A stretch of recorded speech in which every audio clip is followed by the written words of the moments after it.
अब कल योगी जी महाकुंभ में गए, अकेले वो नहीं गए, उनके साथ पूरी कैबिनेट गई।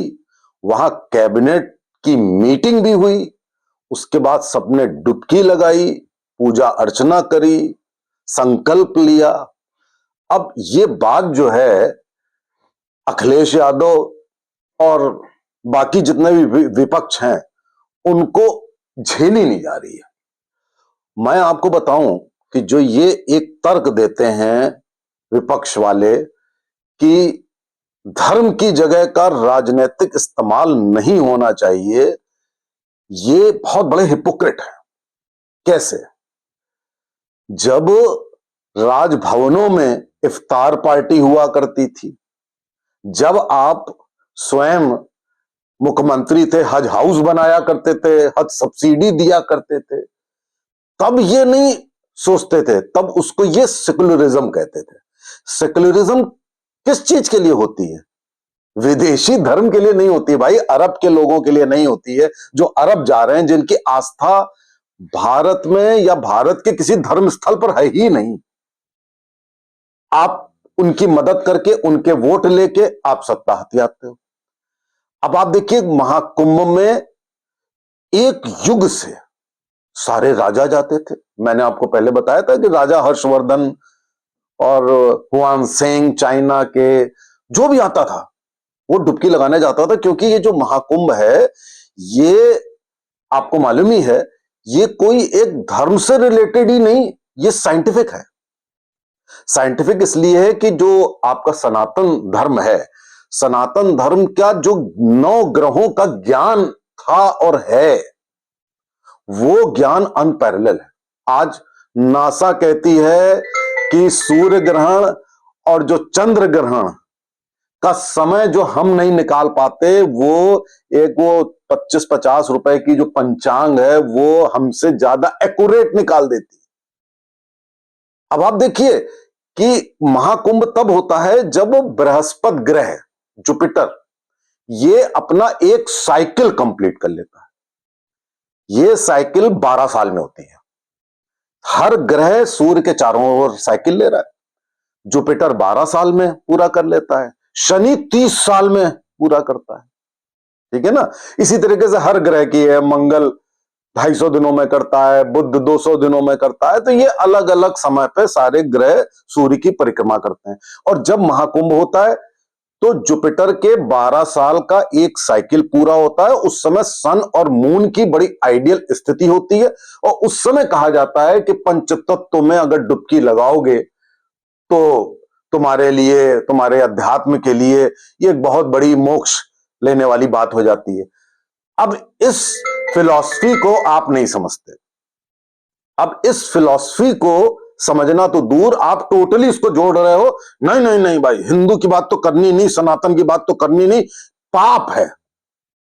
अब ये अखिलेश यादव, राहुल गांधी जैसे लोगों के लिए सनातन धर्म की बात सोचना पाप है, और विदेशी धर्मों की बात करना और भारत राज्य से लड़ना। अब योगी जी गए, एक आत्मविश्वास था उनके, उन्होंने स्वयं ही ऐसा नहीं किया कि स्वयं जाके भी वो डुबकी लगा सकते थे। उन्होंने कहा पूरा कैबिनेट जाएगा, और कैबिनेट में इंपॉर्टेंट उन्होंने डिसीजंस लिए कि सारे तीर्थ स्थलों को जोड़ने का काम किया जाएगा, 7 शहरों के जो हाईवेज हैं उनको जोड़ा जाएगा, और मोबाइल, लैपटॉप से लेकर और बहुत सारे उन्होंने 7-8 बहुत बढ़िया बढ़िया डिसीजंस लिए।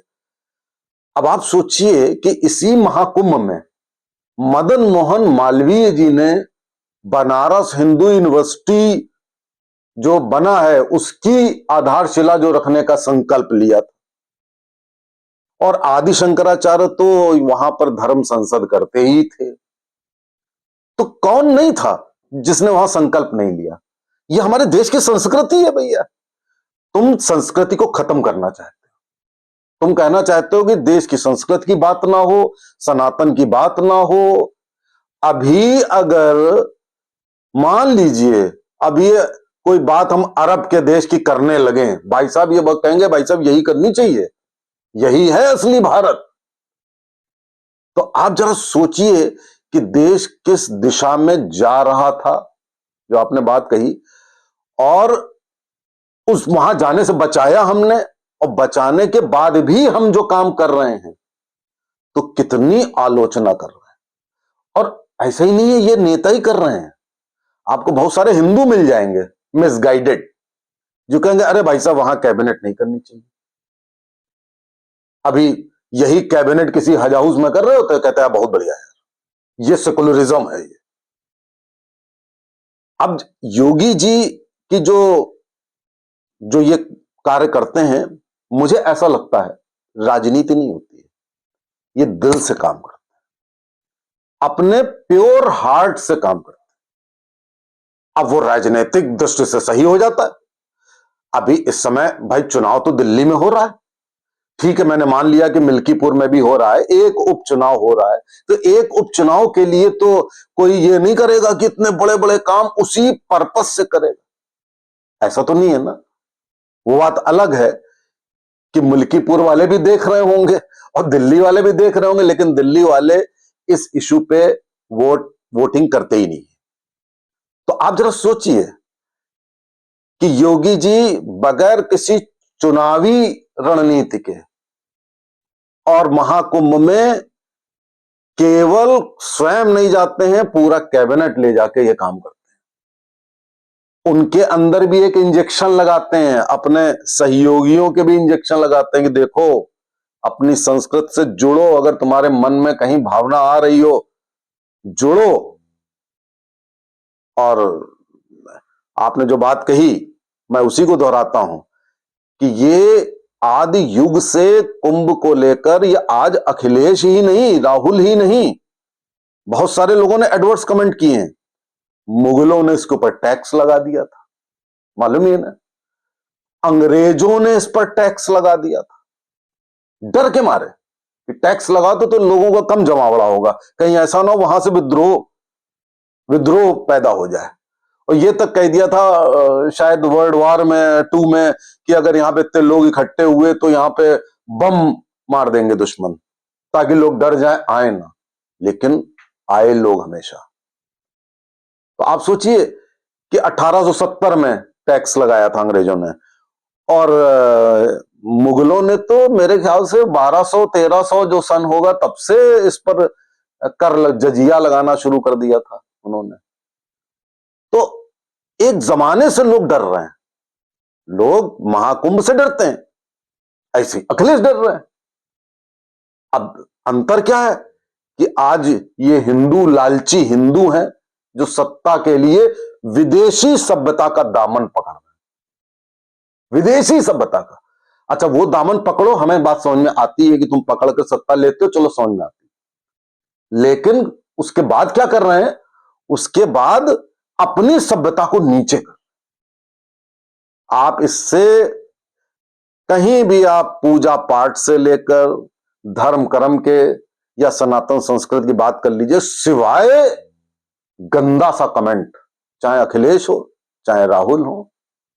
राहुल तो भारत राष्ट्र के ही खिलाफ हैं, अभी उन्होंने डिक्लेयर कर दिया, और अखिलेश उनसे और आगे हैं कि नहीं भाई साहब ये नहीं होना चाहिए। उनको ये मालूम होना चाहिए अखिलेश को कि जो पीडीए किया करते हैं, एमवाई किया करते हैं, पीडीए में जितने दलित पिछड़े हैं सबने वहां पर डुबकी लगाई है एक साथ, कहीं जातिवाद नहीं है। एक ये भी फैक्टर है कि इनको लगता है सारी जातियां एकजुट हो गई, कहीं जातिगत भेदभाव नहीं। और ये नैरेटिव मैं हमेशा आपसे कहता रहा, कुछ लोग नहीं मानते हैं कि ये नैरेटिव बिल्कुल गलत है, कभी भेदभाव रहा ही नहीं। ये एक झूठ है इस देश में कि जातिगत भेदभाव शादी ब्याह में होता है, वो तो होगा ही होगा, कहीं भेदभाव नहीं होता है। अब उनको लग रहा है कि करोड़ों लोगों ने डुबकी लगा ली बगैर जातिवाद के, बगैर जातिगत भेदभाव के। ऐसे कैसे हो गया, हम तो हिंदुओं को तोड़ रहे हैं। भैया यादव भी गए, दलित भी गए, ओबीसी भी गए, कोई ऐसा नहीं है जो नहीं गया, जिसने डुबकी नहीं लगाई। और वो अपने मन में विचलित भी हुआ होगा कि हम जो कर रहे हैं वो गलत कर रहे हैं, हम राम भक्त के हत्यारों को वोट दे रहे हैं तो गलत कर रहे हैं कहीं ना कहीं, उनके मन में आता होगा।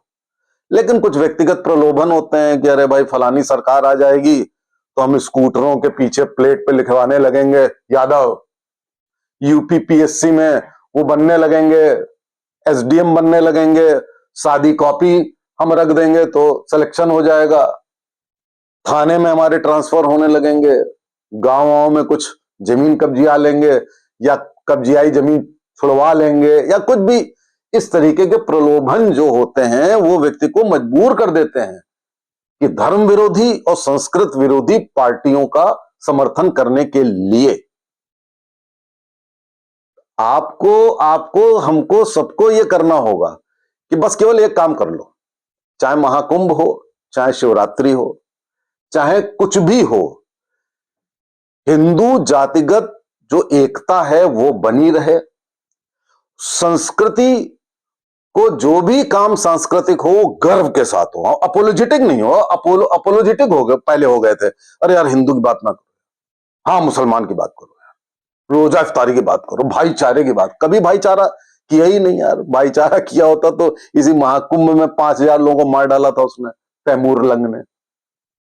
तो करना ये चाहिए बीजेपी गवर्नमेंट को, हम लोगों को, सबको ये करना चाहिए कि अपना हिंदू इंटैक्ट रखो, देश के लिए भी, सत्ता के लिए भी, देश के गौरव के लिए भी।